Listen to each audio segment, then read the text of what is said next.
Tervist, mina olen Rainer Lipand, võistluse peakorraldaja DD ja tutvustaks teile kiirelt siin mõningaid momente, mida peate jälgima, kui tulete laupäeval või pühapäeval mängima.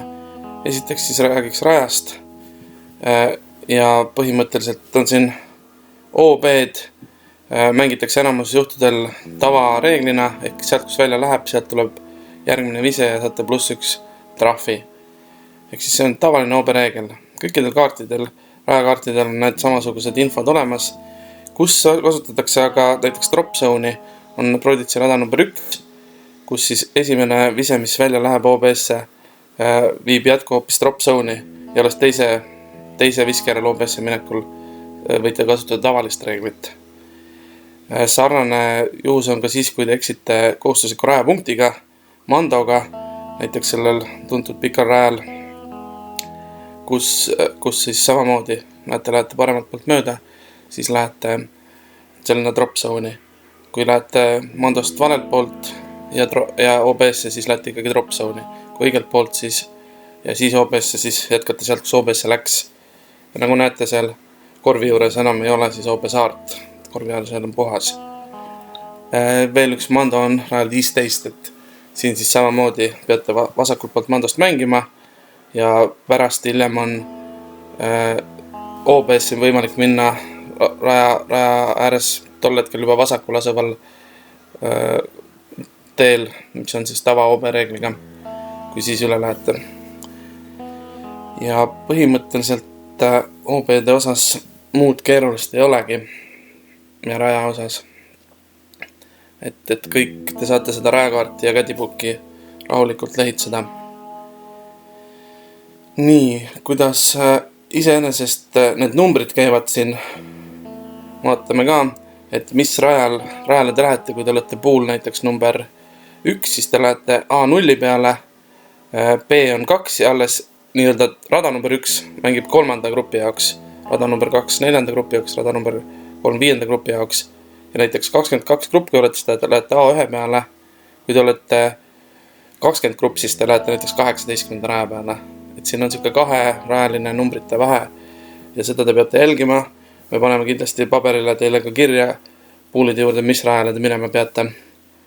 Aga jah, väike segadus sellega võiks olla. Siin te näete ka puule. Ilusti rada on täiesti täis inimesi, 500 puulid on harrastajate päeval laupäeval. Ja siin võitegi näha 22. rada, kus on siin Gretlin, Ragnar, Gerdo, Peep ja Dan. Nemad lähevadki siis A1 rajale, mis on siis terrassilt mängitav kuulus lõpurada. Meil muidugi ei ole goldstart, meil ta lõpurada ei ole, ta on lihtsalt 22. number puuli jaoks. Nii.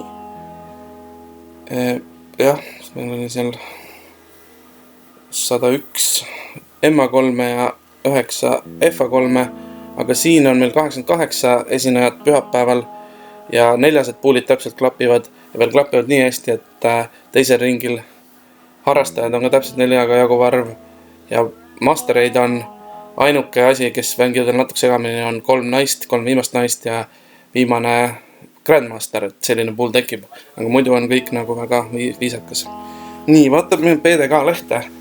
Siia on siis kantud sisse kõik need mängijad, kes ütleme laupäeval rajale peaksid minema ja vaatame, mis siin PDK lehel üldse toimub.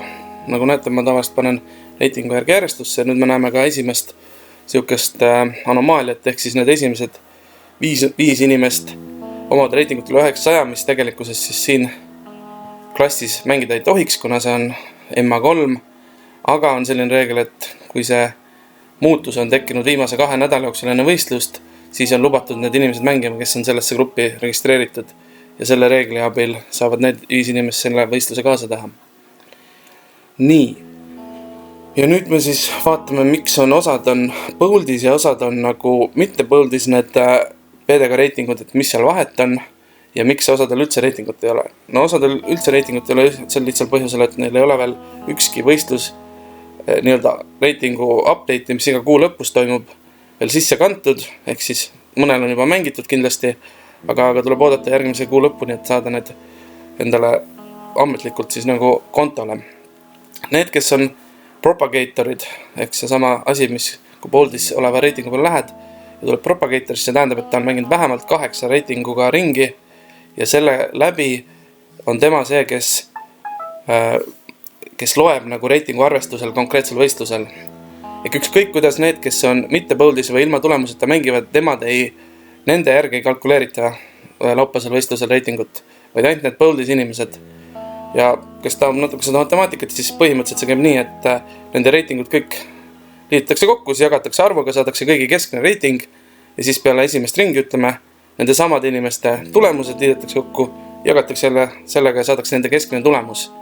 Ja see ongi nagu võrdluses, et see tulemus ja see reiting täpselt seda võrdubki, siis vastavalt üles ja allapoole viiakse nagu vastavalt raja pikkusele ja mingile väiksele nansile, 8-9 punkti aaval nagu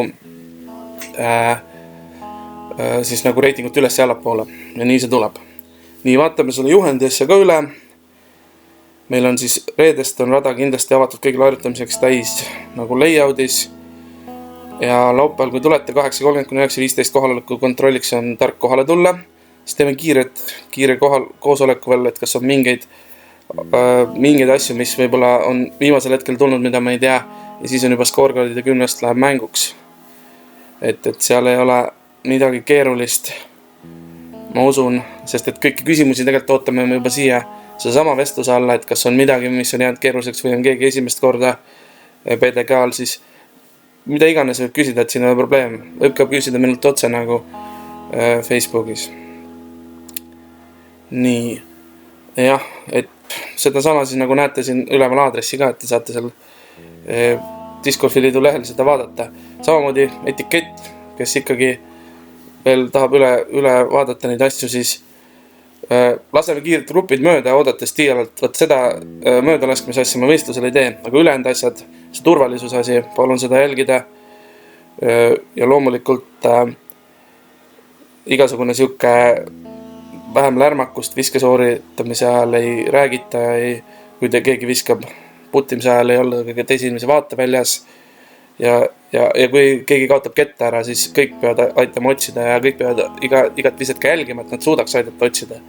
Pluss, kui 3 minutit on otsitud, siis tuleb laiali minna, tuleb lost disk öelda ja paraku lõpetada ära nagu, mis on siis +1 ja visatakse eelmisest kohast, kus vise tehti nagu uuesti kahjuks. Aga loodame, et seda ei juhtu. Siin on Discgolfi koodeksi jutt veel, seda võite ka minna vaatama sealt samast liidu kodulehelt. Ja muidu ega muud ei olegi, kui nägemisi laupäeval ja pühapäeval ja head mängu ja edu teile. Head õhtut!